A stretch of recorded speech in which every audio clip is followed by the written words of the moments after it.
दोस्तों, आज हम एक वेब सीरीज एक्सप्लेन करने वाले हैं, स्कैम 2003। यह कहानी सच्ची घटना पर आधारित है, जिसमें एक आदमी स्टैम्प पेपर बेच कर 30,000 करोड़ रुपए का घोटाला करता है। तो चलिए दोस्तों, देखते हैं आखिरकार अब्दुल करीम तेलगी ने यह घोटाला किया कैसे।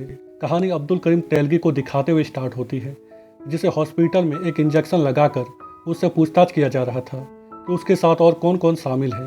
इसी के साथ अब्दुल करीम तेलगी की कहानी स्टार्ट होती है, जो कि एक लोअर मिडिल क्लास फैमिली से आता था। उसके पिता रेलवे में काम करते थे। अब्दुल करीम तेलगी ने बीए की पढ़ाई की थी, पर कोई नौकरी ना मिलने के कारण आजकल वह ट्रेन में फल बेच रहा था, अपनी डिग्री के कागजों पर। इसी दौरान उसकी मुलाकात शौकत भाई से होती है, जो कि उसकी डिग्री के कागजों को देखकर उससे उसके बारे में पूछता है और उसे अपने साथ काम करने का ऑफर देता है। उसे बम्बई बुलाता है और बोलता है कि बम्बई में वक्त और काम दोनों की कदर है। इसके बाद शौकत भाई उसे अपना एड्रेस देता है और वहां से चला जाता है। यह बात अब्दुल करीम तेलगी को जच जाती है, जिसके बाद यह बात वह अपने घर में बताता है और अगले दिन ही बम्बई आ जाता है। फिर वह शौकत भाई के बताए गए एड्रेस में जाता है। शौकत भाई का बम्बई में एक होटल था। उसी होटल में शौकत भाई अब्दुल करीम तेलगी को अपने यहाँ काम दे देता है। पहले तो यह होटल इतना अच्छा नहीं चलता था, पर अब्दुल की वजह से यह होटल चलने लगता है। धीरे धीरे समय बीतता है। एक दिन अब्दुल शौकत भाई की बेटी नफीजा को देखता है और उसे पहली नज़र में ही उससे प्यार हो जाता है। बाद में उसकी बेटी नफीजा को भी उससे प्यार हो जाता है। आगे चलकर इन दोनों की शादी हो जाती है और ज़्यादा पैसे कमाने के चक्कर में अब्दुल सऊदी अरबिया चला जाता है। 7 साल वहाँ काम करने के बाद और कुछ पैसे कमाने के बाद वह फिर से भारत आ जाता है। आखिरकार फैमिली वाला आदमी था, कब तक दूर रहता अपने परिवार से। सऊदी अरबिया से आने के बाद वह लोगों को काम करने के लिए सऊदी अरबिया भेजने लगता है, फर्जी पासपोर्ट बनाकर, क्योंकि इसमें ज़्यादा मुनाफा था। एक दिन पुलिस उसे पकड़ लेती है और जेल में डाल देती है। वहाँ पर उसकी मुलाकात कौशल जावेद नाम के एक आदमी से होती है, जो कि उसे पुलिस से मार खाने से बचाने की कोशिश करता है। बाद में इन लोगों के बीच दोस्ती हो जाती है। वह आदमी कौशल जावेद उसे कहता है कि अगर उसका वकील गणेश कांबले यहाँ पर होता तो वह दोनों को तुरंत जेल से बाहर निकलवा लेता। अगले दिन शौकत भाई अब्दुल की जमानत करवाता है और उसे यहाँ सब काम दायरे में रहकर करने को कहता है, जिससे आगे से पुलिस कोर्ट का चक्कर ना काटना पड़े। अब्दुल बोलता है कि अब कोई भी काम करने से पहले पुलिस रिकॉर्ड से अपना नाम हटाना होगा। उससे पहले कोई काम करने के बारे में वह सोच भी नहीं सकता। शौकत भाई बोलता है कि पुलिस रिकॉर्ड से नाम हटवाना पॉसिबल नहीं है। अब्दुल बोलता है कि एक आदमी है जो कि यह काम कर सकता है। जिसके बाद वह गणेश कांबले से मिलता है, जो कि उसका नाम पुलिस रिकॉर्ड से हटाने के लिए मान जाता है।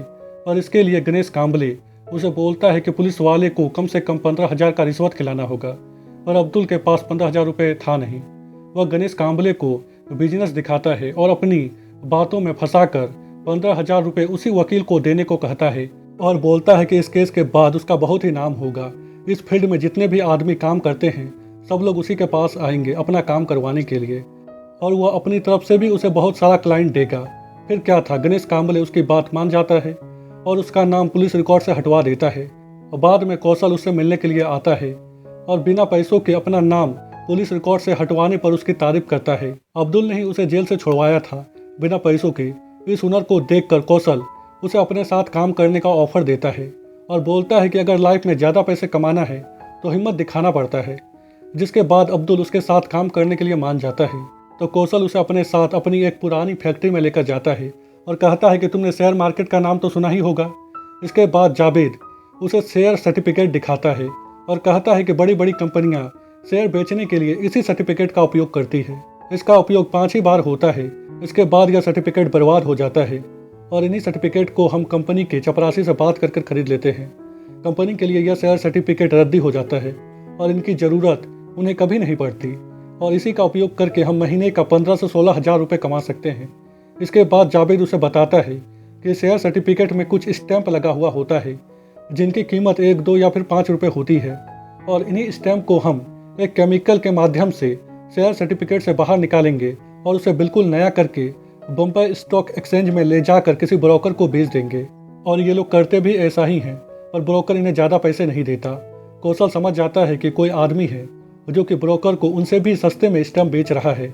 बाहर निकलते समय ये लोग संतोष को देखते हैं, जो कि कलकत्ता का पार्टी था और स्टैम्प बेचने का ही काम करता था, पर कलकत्ता में। इसीलिए कौशल उससे बात करने के लिए जाता है तो उसका झगड़ा हो जाता है संतोष से।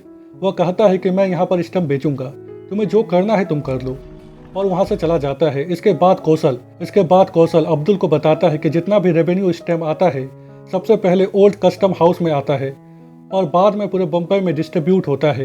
इन लोगों ने वहीं के किसी क्लर्क के साथ सेटिंग कर लिया है, इसीलिए इन्हें नया रेवेन्यू स्टम्प मिल जाता है और ये लोग हमसे सस्ते में वह रेवेन्यू स्टम्प ब्रोकर को बेच देते हैं।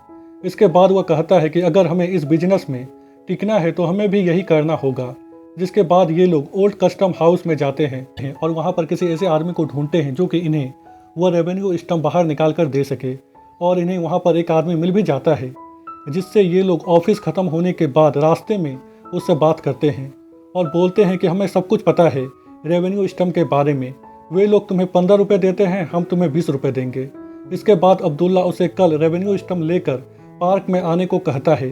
फिर क्या था, वह आदमी पार्क में आता है पर रेवेन्यू स्टम्प लेकर नहीं, बल्कि स्टम्प पेपर लेकर, जो कि उससे भी ज़्यादा कीमती था। पर इसके बारे में कौशल को पता नहीं होता। वह बोलता है कि अगर मुझे स्टम्प पेपर से रेवेन्यू स्टम्प बाहर ही निकालना होगा तो हम तुम्हारे पास क्यों आए हैं। तभी वहाँ पर संतोष अपने आदमियों के साथ आता है और इन लोगों को बहुत ही मारता है। तभी अब्दुल देखता है कि संतोष का एक आदमी रेवेन्यू स्टम्प को छोड़कर स्टम्प पेपर को अपने साथ लेकर जा रहा है। यह चीज़ उसे थोड़ा अजीब लगता है। अगले दिन अब्दुल उस आदमी से मिलने के लिए जाता है और स्टम्प पेपर के बारे में पूछता है और कहता है कि संतोष के आदमी रेवेन्यू स्टम्प को छोड़कर स्टम्प पेपर को अपने साथ लेकर क्यों गए। जिसके बाद वह आदमी उसे कहता है कि रेवेन्यू स्टम्प का कोई कीमत नहीं है स्टम्प पेपर के सामने। यह पेपर हमें कभी कभी मिलता है। मैंने बहुत ही मुश्किल से स्टम्प पेपर को ऑफिस से बाहर निकाला था, उसमें 27 स्टम्प पेपर था और यह 15 से 16 हज़ार का माल था। यह सुनने के बाद अब्दुल उससे स्टम्प पेपर के बारे में और पूछता है और फैक्ट्री में आकर सब बात अब्दुल कौशल को बताता है और कहता है कि सरकार स्टैम्प पेपर बेचकर साल का 33,000 करोड़ रुपए कमाती है। इसमें भी 2500 करोड़ रुपए सिर्फ बम्बई से जाता है।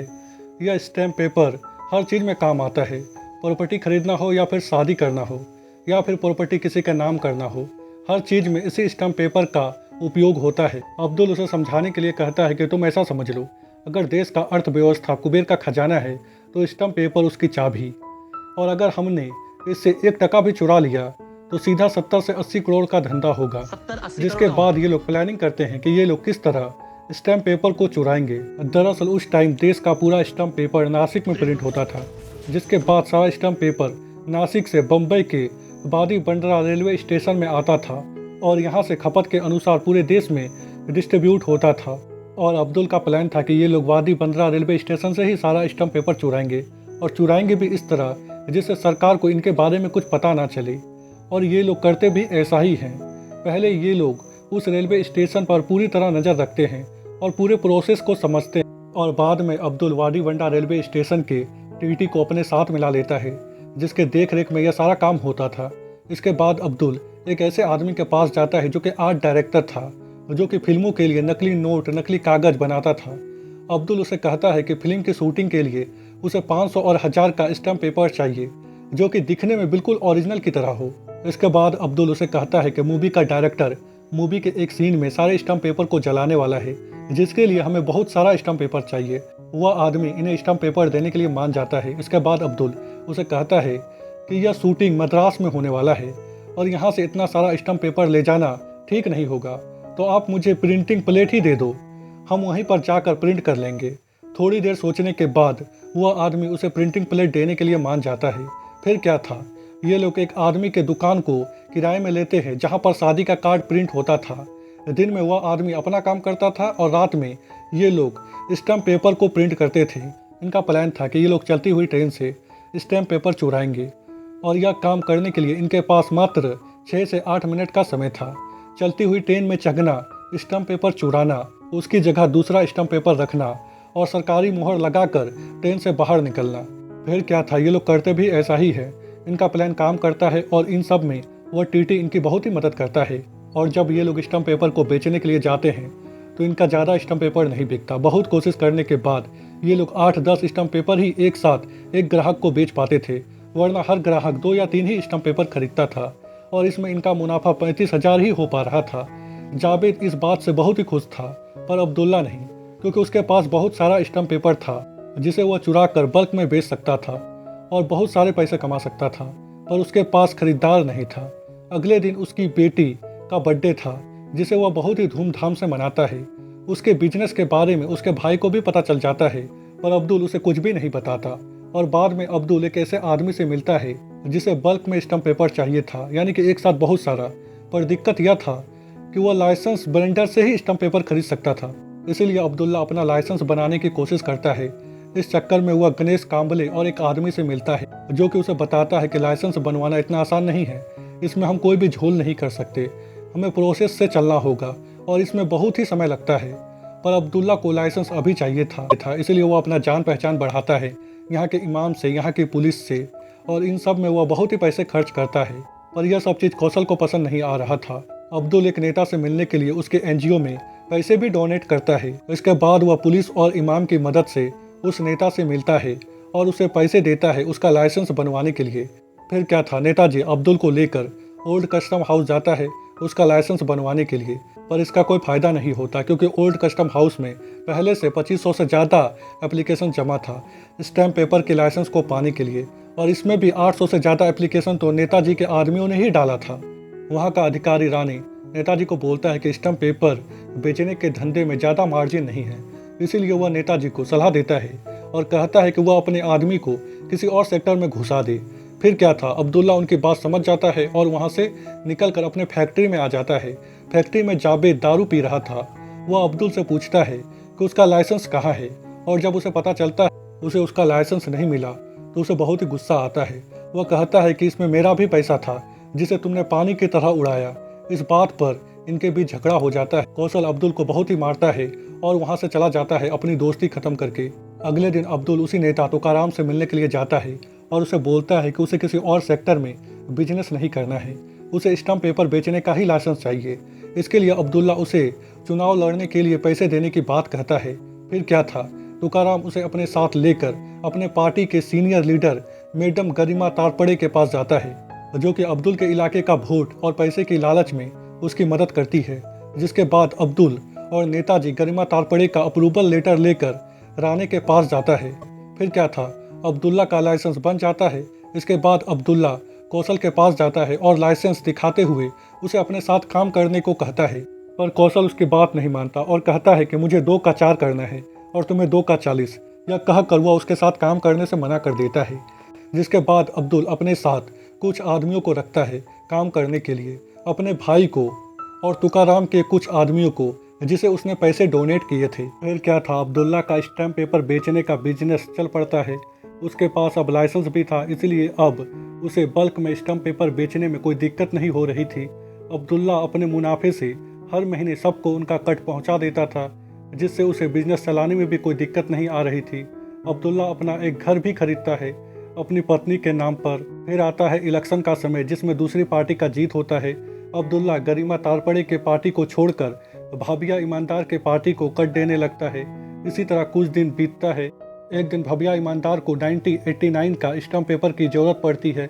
यह डील लाखों का था। फिर क्या था, भाबिया ईमानदार अब्दुल्ला को बोलता है, जिसके बाद अब्दुल्ला रानी की मदद से वह स्टैम्प पेपर भाबिया ईमानदार के पास पहुंचा देता है। इस घोटाले का खबर गरिमा तारपड़े को भी था। अब्दुल्ला ने उसका साथ छोड़ दिया था। गरिमा तारपड़े मौका देखकर यह बात संसद में उठाती है, क्योंकि स्टैम्प पेपर 1989 का था और अब्दुल्ला को लाइसेंस 1 साल पहले मिला था। जिसके बाद गरिमा तारपड़े रानी को बोलती है कि मुझे सब पता है कि तुम लोग कितना कट लेते हो, मुझे बस एक आदमी जेल के अंदर चाहिए, वह है अब्दुल्ला, वरना सबसे पहले तुम ही फंसोगे। जिसके बाद सारे पुलिस वाले मिलकर अब्दुल्ला को समझाते हैं और कहते हैं कि अभी माहौल गर्म है और वह कुछ दिनों के लिए जेल चला जाए। अब्दुल्ला कहता है कि पैसे कमाने की बारी आई थी तो सब लोगों ने अपना कट लिया था, और आज जेल जाने की बारी आई है तो वह अकेला जेल जाए। पर जब पुलिस वाले कहते हैं कि उसका नाम सामने है और उसे जेल तो जाना होगा, तो अब्दुल्ला मान जाता है। जिसके बाद पुलिस वाले उसे गिरफ्तार कर लेते हैं और कोर्ट के सामने पेश करते हैं। अब्दुल्ला का लाइसेंस भी रद्द कर दिया जाता है कोर्ट के द्वारा, और जब उसके जेल जाने की बारी आती है तो पुलिस वाले उसे जेल नहीं भेजते। यह बात गरिमा तारपड़े को भी पता चल जाता है और वह इसका मुद्दा संसद में उठाती, जिसके बाद पुलिस वाले उसे घर से गिरफ्तार करके ले जाते हैं और जेल में डाल देते हैं। जेल में अब्दुल्ला के बारे में सबने सुना था। उसी जेल में अब्दुल्ला की मुलाकात एक आदमी से होती है जिसका नाम जेके था। वह आदमी एक मैकेनिक था।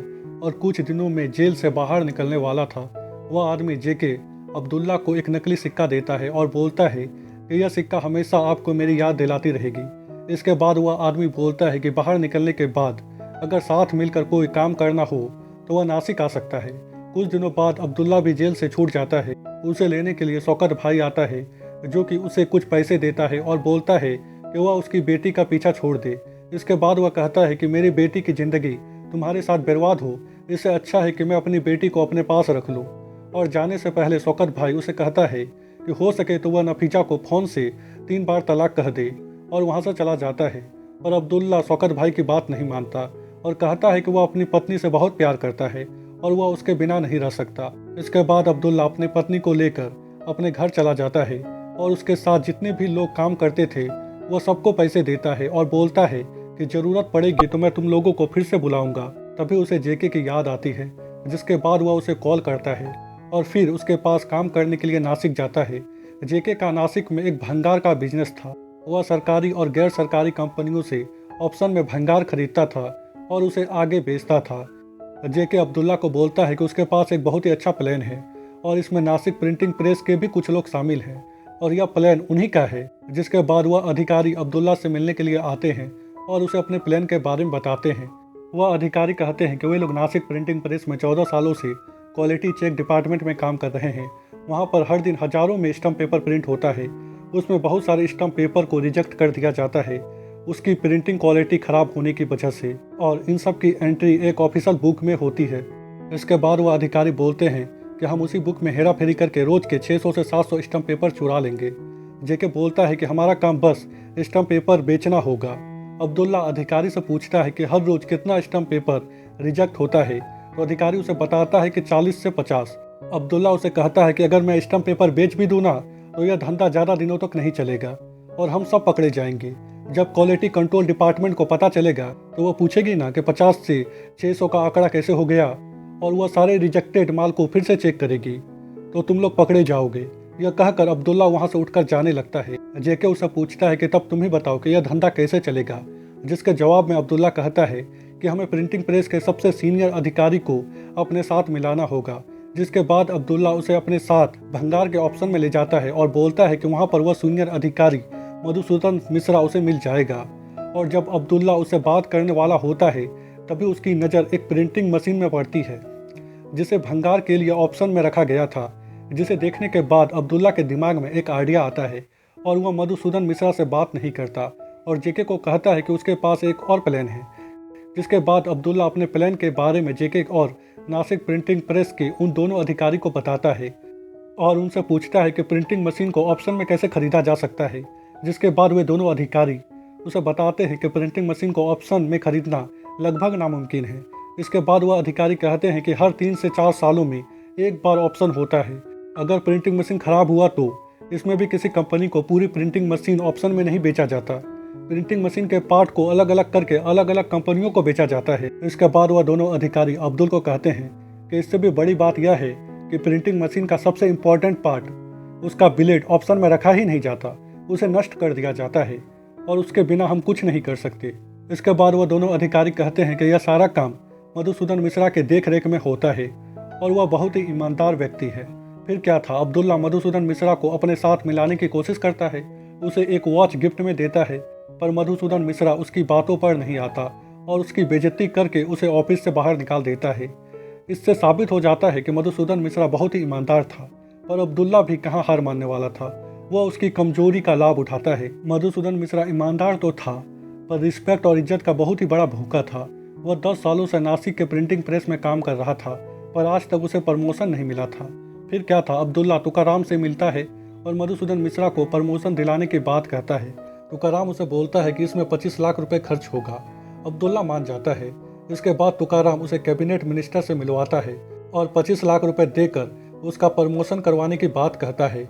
और यह पैसे अब्दुल्ला ने अपने शौकत भाई के होटल के कागजों को गिरवी रख कर लिया था और यह कागज उसने अपने घर से चुराया था। फिर क्या था, कुछ दिनों बाद उसे पता चलता है कि मधुसूदन मिश्रा का प्रमोशन होने वाला है।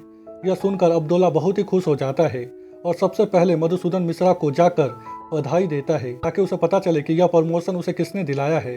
पर प्रमोशन वाली बात अब्दुल्ला उसे नहीं बताता ऑफिस जाने के बाद उसे पता चलता है कि उसे प्रमोशन मिला है। सब लोग उसके लिए ताली बजा रहे थे, पर उसे समझ में आ गया था कि यह प्रमोशन उसके काम की वजह से नहीं बल्कि अब्दुल की वजह से मिला है।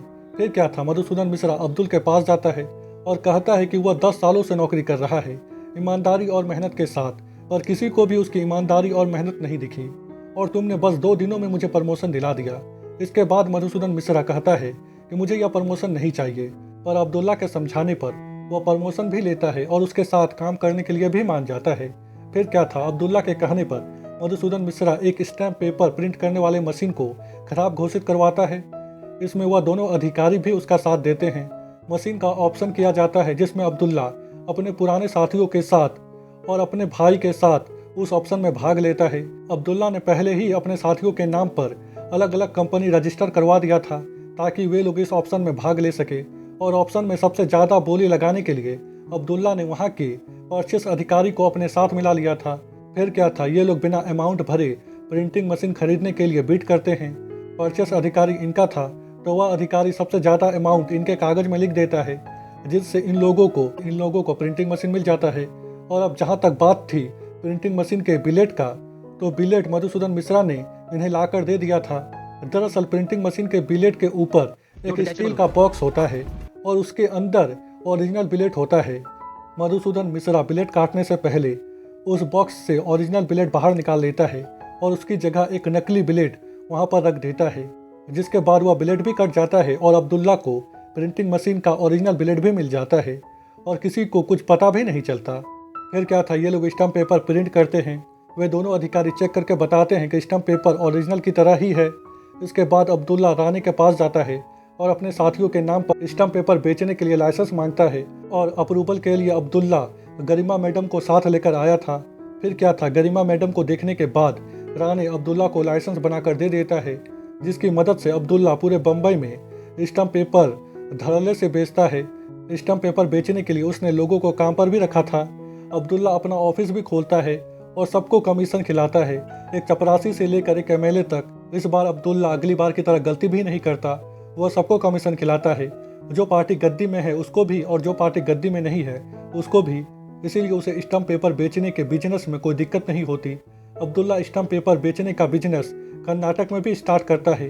वहाँ का सारा काम अब्दुल्ला का भाई सलीम देखता था। ये लोग बहुत ही पैसा कमाते हैं, पर बम्बई की तरह कर्नाटक में भी कुछ नेता ऐसे थे जो कि अब्दुल्ला के काम में दिक्कत पैदा कर रहे थे।